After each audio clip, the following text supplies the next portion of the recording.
O que causa a hérnia de disco? Essa é a pergunta que eu vou responder agora. Para isso eu vou dividir esse vídeo em fundamentalmente 3 partes. Primeira parte eu vou falar e vou relembrar o que de fato é a hérnia de disco. Na segunda parte eu vou falar sobre os fatores de risco, ou seja, o que aumenta ou não as chances de termos o problema. E na terceira parte eu vou falar sobre eventuais possíveis fatores que possam desencadear uma crise específica de hérnia de disco, ou seja, aqueles travamentos de coluna. Vamos começar então relembrando o que é a hérnia de disco. Então aqui está a medula e os nervos que saem da medula para formar o nervo ciático que passa pelo glúteo e pelas pernas do lado esquerdo e também do lado direito. Então o nervo ciático é responsável pela sensibilidade dos membros inferiores.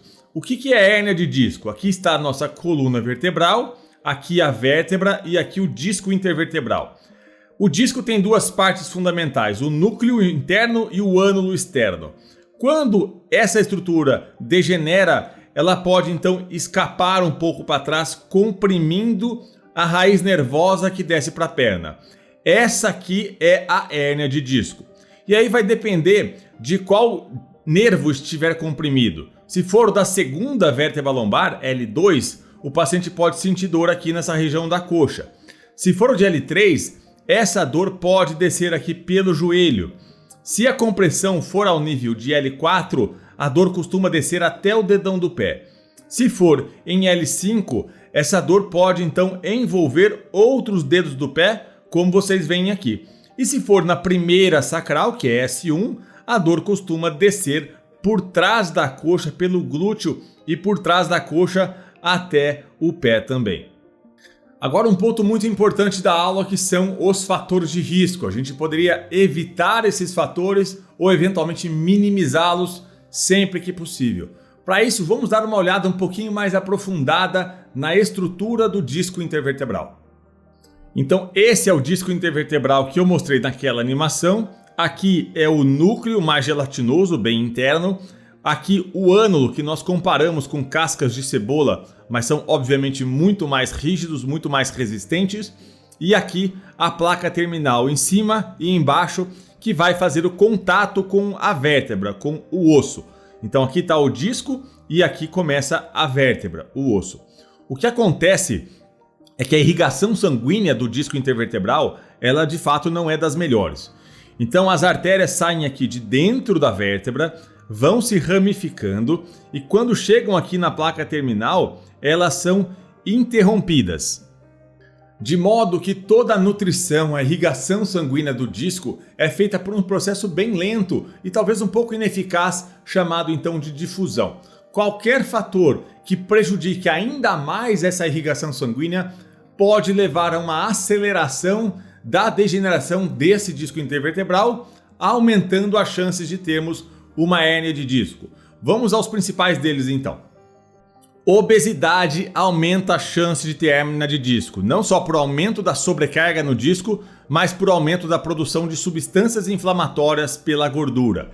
Tabagismo, quem fuma tem 4 vezes mais chance de ter hérnia de disco por diminuição também da vascularização do disco intervertebral.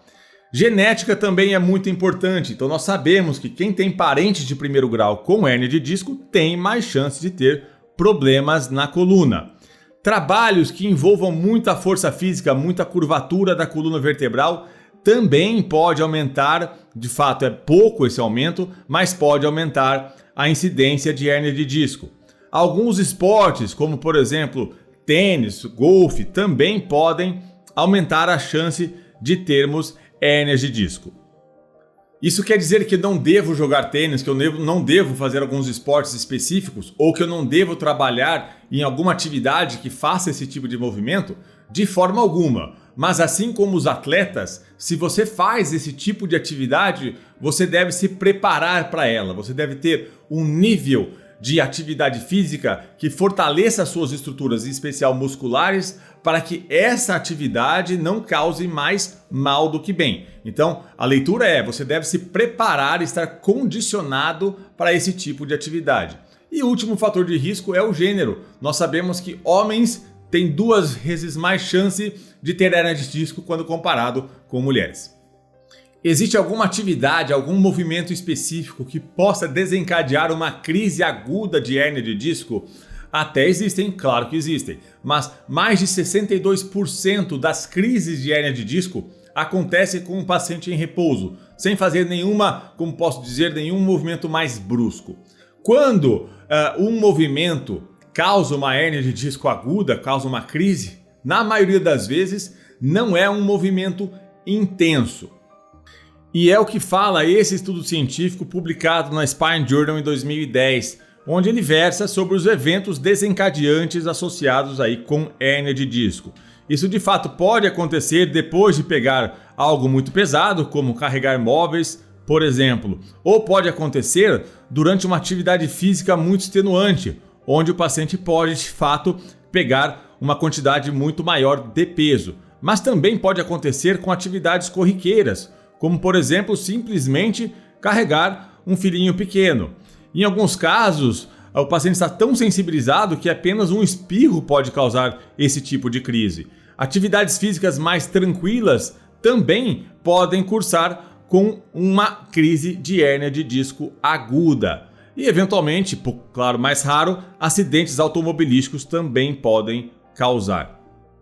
E mais uma vez, ouçam essas informações com cautela, porque pode parecer que a gente deve então evitar qualquer sorte de atividade física que possa desencadear as hérnias. Não, de forma alguma. Lembre-se, mais de 62% acontece com o paciente praticamente em repouso.